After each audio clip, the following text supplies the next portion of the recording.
দুর্ঘটনা ঘটেছে। আপনারা জানেন রাত 8:25 সময় রাজধানীর তেস্তুরি বাজার এলাকায় এখানে একটা গুলির ঘটনা ঘটেছে। এই ঘটনায় একজন নিহত হয়েছে আর একজন গুরুতর আহত হয়েছে।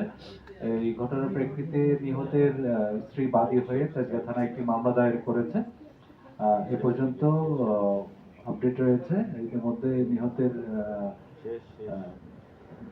মৃতদেহ ঢাকা মেডিকেল কলেজ হাসপাতালে রয়েছে ময়নাতদন্তের জন্য। আমরা এই ঘটনায় যারা জড়িত তাদেরকে শনাক্ত করার জন্য কাজ করছি। এটা তদন্তাধীন রয়েছে। ধন্যবাদ। ভাই একটু অল্প একটু ভাই, এটা অপরাগতা কিনা আপনারা কি মনে করছেন?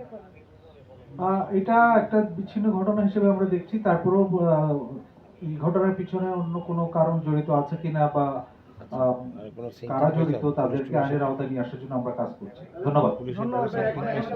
আমরা ঘটনাস্থলে সিসিটিভি ফুটেজ সংগ্রহ করেছি, সেটা বিশ্লেষণ করেছি এবং ঘটনায় যারা জড়িত সম্ভাব্য তাদেরকে সিসিটিভি ফুটেজ বিশ্লেষণ এবং গোয়েন্দা তথ্যের ভিত্তিতে শনাক্ত করার জন্য চেষ্টা চালিয়ে যাচ্ছি। ধন্যবাদ। আসসালামু আলাইকুম।